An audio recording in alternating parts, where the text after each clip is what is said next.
현재 중국에서는 여권을 새롭게 만드는 것은 말할 것도 없고 새로운 여권으로 갱신하는 것도 무척 어렵습니다. 최근 여러 지역 파출소에서 여권을 반납하려며 출국을 막고 심지어는 직접 여권을 소각할 것을 요구했다는 폭로가 나오고 있습니다. 6월 22일 한 네티즌은 SNS에 광저우에서 아르바이트를 하고 있는데 고향 파출소로부터 여권을 반납하라는 통지를 받았고 이어 출국이 금지됐다는 전화 통보를 받았다는 글을 올렸습니다. 이 여성은 후난성 모 파출소에서 보낸 문자 메시지를 포스팅했는데 마을에서 여권을 일괄 몰수하니 일주일 안에 여권을 우편으로 보내라는 요구입니다. 다른 네티즌들 또한 자신의 고향 경찰서에서 전화를 받았다고 말했습니다. 어떤 이들은 국가가 지금 개인적으로 해외로 나가는 것을 금지하고 있어 여권을 넘겨야 하며 출국이 필요한 경우 신청을 위해서는 고향 경찰서를 찾아야 한다고 말합니다. 해당 게시물이 게재된 후 일부 네티즌들은 여권을 넘겨달라고 한 사람이 사기꾼일 수도 있다는 의혹을 제기했습니다. 그러나 원 게시자는 고향 파출소의 여권 몰수가 사실임을 확인했다고 전합니다. 그녀는 이미 같은 마을 사람들에게 확인했고 어머니에게 지역 파출소에 가서 여권 반납이 사실인지 확인해달라고 부탁했다고 포스팅했습니다. 게시물 댓글에는 제출하면 안 되니 잃어버렸다고 하세요라는 댓글이 달렸습니다. 한 네티즌은 여권 반납을 체제가 요구하는 것이라면 현재는 기묘하지 않은 출국을 하지 말라는 말이라고 해석했습니다. 다른 네티즌들도 푸젠성, 쌈밍, 취안저우에서도 여권 반납을 통보했고 지역 주민위원회에서 공안이 이 같은 요구를 했다고 증언했습니다. 후난성의 한 네티즌이 내 여권이 바로 무효화됐다고 하자 다른 네티즌들은 왜 몰수하죠? 무슨 이유지? 라고 반문했습니다. 상하이의 한 아주머니는 올해 60세가 넘었는데 미국에 가서 몇십 년 동안 만나지 못했던 친한 친구를 방문하려 했습니다. 그녀의 미국 비자는 아직 6년이나 기한이 남았지만 여권을 새 것으로 갱신해야 하는데 거절당했습니다. 그녀는 7월 1일 숙박 예약이 없는 출입국 신청서를 사진으로 찍어 올렸습니다. 그녀는 게시물에서 직계 가족이 아니고 기묘하지 않아서 등의 이유로 여권 재발급을 거부당했다고 말했습니다. 중국 네티즌들은 현 상황을 비틀어 포스팅하기 시작했습니다. 도망가겠다고?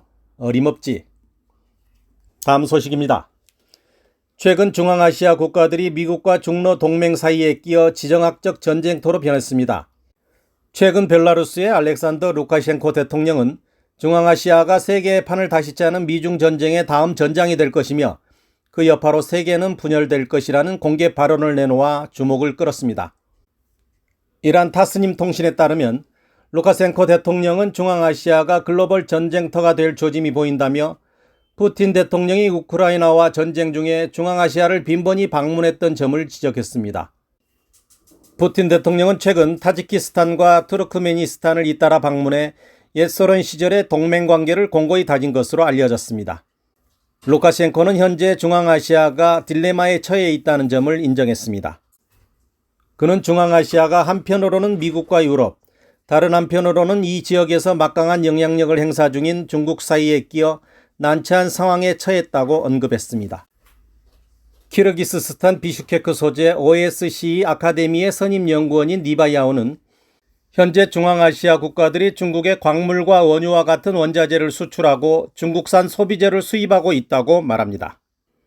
그는 러시아는 전통적으로 중앙아시아의 에너지와 기타 원자재 수입국이었는데 러시아의 우크라이나 침공에 따라 중국이 이 지역의 주요 고객이 된다면 중앙아시아 국가들은 베이징에 과도하게 의존하지 않으면서 러시아 의존에서 탈피하기를 원한다고 봤습니다.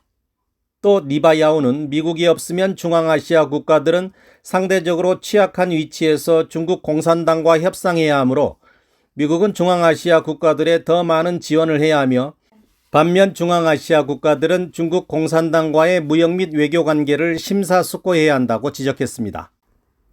에포크타임스 등이 파헤친 것처럼 중공은 이른바 디지털 실크로드를 깐다는 명목으로 중앙아시아에 자금을 지원하면서 어두운 거래를 일삼았습니다.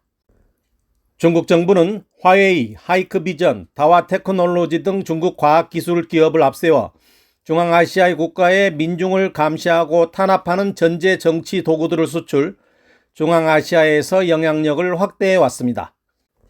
우드로 윌슨 센터 산하 키신저 미중관계연구소 연구원인 브래들리 자디는 중공의 중앙아시아에 대한 시민 감시 시스템 수출 관련 논문을 통해 중앙아시아 독재자들이 이른바 스마트 시티 프로그램을 통해 베이징으로 자국민들의 데이터를 넘겨주면서 현지인들의 생활 공간은 끊임없는 감시와 압박을 받고 있다고 지적했습니다.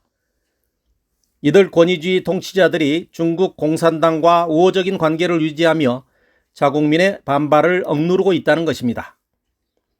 이와 함께 이들 국가의 베이징에 대한 채무는 계속 늘고 있습니다. 자디는 중앙아시아의 독재 국가들이 중국 공산당과 얽히는 것은 장기적으로 매우 위험한 일이라고 경고했습니다. 진실탐사대 이원선입니다.